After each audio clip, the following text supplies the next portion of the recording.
ನಮಸ್ಕಾರ.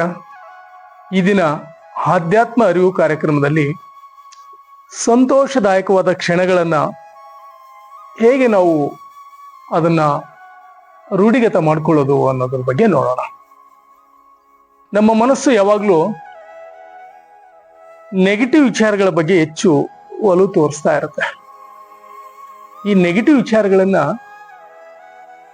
ಧ್ಯಾನದ ಮೂಲಕ ಮತ್ತು ಮಂತ್ರ ಥೆರಪಿಯ ಮೂಲಕ ಸರಿ ಮಾಡ್ಕೊಳ್ತಕ್ಕಂಥ ವಿಧಾನಗಳು ಬಹಳಷ್ಟಿದೆ. ನಮ್ಮ ಋಷಿಮುನಿಗಳು ಇಷ್ಟೊಂದು ಒಳ್ಳೆಯ ಒಂದು ಮನಸ್ಸಿನ ತರಬೇತಿಯನ್ನ ಹೇಳ್ಕೊಟ್ಟು ಹೋಗಿದ್ದಾರೆ ಅಂದ್ರೆ ಇದು ಯಾವ ವಿಶ್ವವಿದ್ಯಾಲಯದಲ್ಲೂ ಕೂಡ ಸಿಗಲ್ಲ.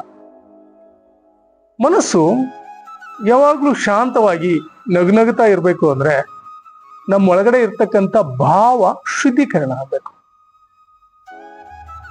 ಭಾವನೆಗಳ ಶುದ್ಧೀಕರಣ ಆದಾಗ ಮನಸ್ಸು ತನ್ನ ಆನಂದದ ಕ್ಷಣಗಳನ್ನ ಓಪನ್ ಮಾಡುತ್ತೆ.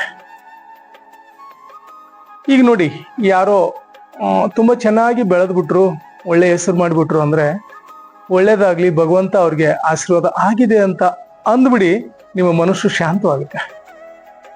ಅದೇ ನೆಗೆಟಿವ್ ವಿರುದ್ಧವಾಗಿ ನೀವು ವಿಚಾರ ಮಾಡಿದಾಗ ನಿಮ್ಮ ಮನಸ್ಸು ಗೊಂದಲಮಯವಾಗುತ್ತೆ.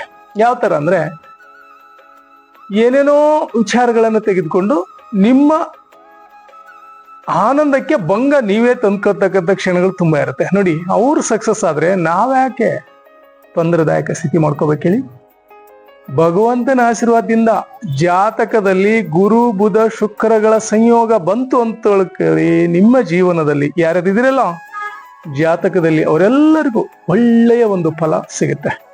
ಹೀಗಾಗಿ ಭಗವಂತ ನಿಮ್ಮೆಲ್ಲರನ್ನ ಸದ್ಗುಣಗಳನ್ನ ಸಂಪೂರ್ಣವಾಗಿ ಬೆಳೆಸಿ ಮುಂದಿನ ಪೀಳಿಗೆಗೆ ಈ ಯೋಗ್ಯಕರವಾದ ವಾತಾವರಣವನ್ನ, ಆನಂದದಾಯಕವಾದ ಕ್ಷಣಗಳನ್ನ, ಋಷಿಗಳ ತತ್ವಗಳನ್ನ ನಾವು ಹೆಚ್ಚೆಚ್ಚು ವಿಸ್ತರಿಸಬೇಕಾಗಿದೆ. ಮಾಧ್ಯಮಗಳಲ್ಲಿ ನೋಡ್ತಾ ಇದ್ವಿ, ಎಲ್ಲವೂ ಇದಾವೆ. ನಮಗೆ ಯಾವ ವಿಚಾರಗಳು ಹೆಚ್ಚು ಬೇಕಾಗಿದೆ ಅದನ್ನು ಮಾತ್ರ ತೆಗೆದುಕೋಬೇಕು.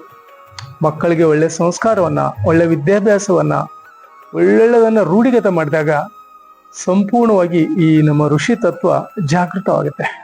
ಹೀಗಾಗಿ ಮನಸ್ಸನ್ನ ಹದಗೊಳಿಸುವುದು, ಸಂತೋಷದಾಗಿಟ್ಟುಕೊಳ್ಳೋದು ಇದೆಯಲ್ಲ, ಸಂಪೂರ್ಣವಾಗಿ ನಿಮ್ಮ ಕೈಯಲ್ಲೇ ಇದೆ.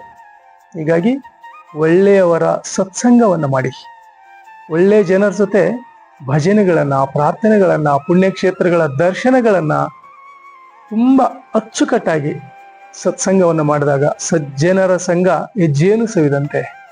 ಹೀಗಾಗಿ ಒಳ್ಳೊಳ್ಳೆ ಜನರ ಸಂಘದಲ್ಲಿರಿ, ನಿಮ್ಮ ಭಾವನೆಗಳು ಶುದ್ಧೀಕರಣ ಆಗಲಿ, ಆ ಭಗವಂತನ ಕೃಪಾ ನಿಮ್ಮೆಲ್ಲರಿಗೂ ಆಗಲಿ. ಹೀಗಾಗಿ ಪ್ರತಿಯೊಬ್ಬರು ಕೂಡ ಈ ಆನಂದದ ಕ್ಷಣಗಳನ್ನ ಅನುಸರಿಸಲಿಕ್ಕೆ ಬೇಕಾದಂಥ ವಿಧಾನಗಳನ್ನ, ಆಧ್ಯಾತ್ಮಿಕ ರೂಢಿಗಳನ್ನ ನೀವೆಲ್ಲರೂ ರೂಢಿಸ್ಕೊಳ್ಳಿ ಅಂತ ಈ ಒಂದು ಕಾರ್ಯಕ್ರಮದಲ್ಲಿ ಹೇಳ್ತಾ ಇದೆ. ನಮಸ್ಕಾರ.